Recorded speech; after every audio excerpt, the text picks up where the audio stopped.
আসসালামু আলাইকুম। মোর্শেদ শোভন স্বাগত জানাচ্ছি এনটিভির দুপুরের খবরে। আইনশৃঙ্খলা পরিস্থিতি নিয়ন্ত্রণে সরকার যথাযথ ব্যবস্থা না নেওয়ার কারণেই বিভিন্ন হত্যাকাণ্ডের ঘটনা ঘটছে বলে অভিযোগ করেছেন যুব দলের সভাপতি আব্দুল মোনায়েম মুন্না। দলের কেন্দ্রীয় কার্যালয়ে এক সংবাদ সম্মেলনে তিনি এমন অভিযোগ করেন।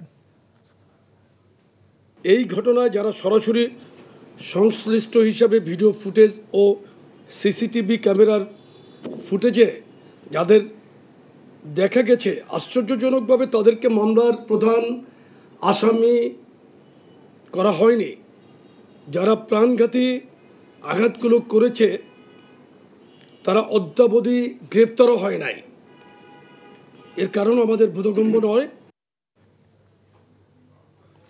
মিটফোর্ডের ঘটনা মূলত ব্যক্তিগত দখলদারিত্বের ঘটনা, এর সাথে রাজনীতির সম্পর্ক নেই। বিএনপির সহযোগী সংগঠনের যাদের নাম এসেছে তাদের বহিষ্কার করা হয়েছে। কাওলা বাজারে মহানগর উত্তর বিএনপি আয়োজিত ফ্রি মেডিকেল ক্যাম্পের উদ্বোধনী অনুষ্ঠানে এসব কথা বলেন দলের সিনিয়র যুগ্ম মহাসচিব রুহুল কবির রিজভী।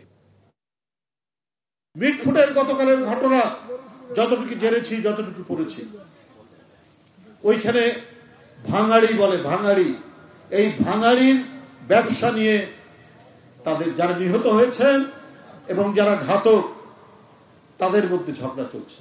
ওখানে সিলভার জাত বিভিন্ন পণ্য, ইলেকট্রিক তার, সরঞ্জাম ইত্যাদির ব্যবসা, এগুলোর একটু দাম বাড়ছে, তাই এটার দখলদারিত্ব নিয়ে এটা শুরু হয়েছে। এই যে হৃদয় বিদারক যে ঘটনা, এর সাথে রাজনীতির কি সম্পর্ক? ফেনীর মুহুরী, কহুয়া ও সিলোনিয়া নদীর বন্যা নিয়ন্ত্রণ বাঁধের কাজ ১ নম্বর হতে হবে বলে মন্তব্য করেছেন দুর্যোগ ব্যবস্থাপনা ও ত্রাণ মন্ত্রণালয়ের উপদেষ্টা ফারুকী আজম।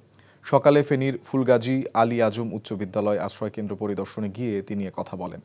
ফারুকী আজম বলেন, বাঁধ নির্মাণে প্রস্তাবিত বড় প্রকল্প প্রযুক্তিগত সহায়তা নিয়ে যেন সম্পন্ন করে তা নিশ্চিত করা হবে। এর আগে বানভাসী মানুষদের সঙ্গেও কথা বলেন উপদেষ্টা। এ সময় ক্ষতিগ্রস্ত মানুষ পানিবন্দী থাকা অবস্থায় ত্রাণ সহায়তা না পাওয়া সহ স্থানীয় প্রশাসনের নানা অব্যবস্থাপনা নিয়ে উপদেষ্টার কাছে অভিযোগ করেন। পরে মুহুরী নদীর ভাঙন স্থান পরিদর্শন করেন তিনি।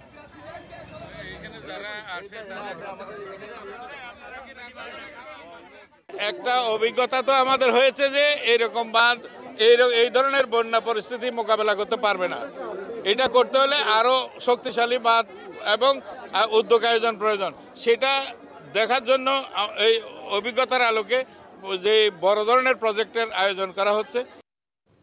এবার মার্কেন্টাইল ব্যাংক অর্থনীতির খবর।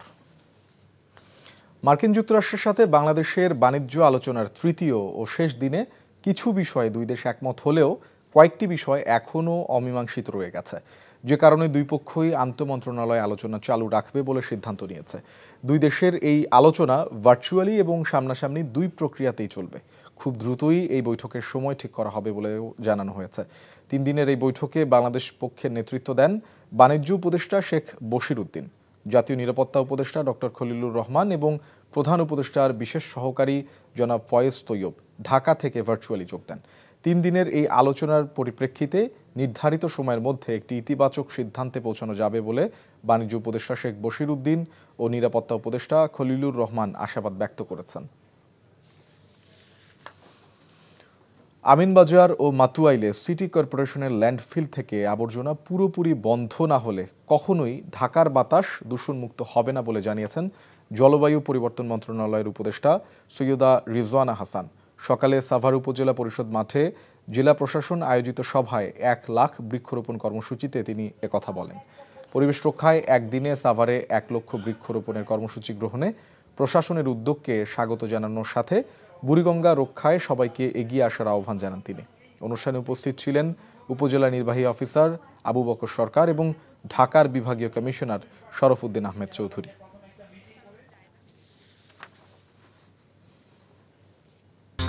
এই ছিল দুপুরের খবর। এই খবরের ভিডিও সহ আপডেট জানতে ভিজিট করুন এনটিভি অনলাইন www.ntv.com। এছাড়াও এনটিভির জনপ্রিয় সব অনুষ্ঠান ও খবরের আপডেট জানতে ভিজিট করুন আমাদের ইউটিউব ও ভেরিফাইড ফেসবুক পেজ। 5টায় দেশের খবর দেখার আমন্ত্রণ রইল। ধন্যবাদ সবাইকে।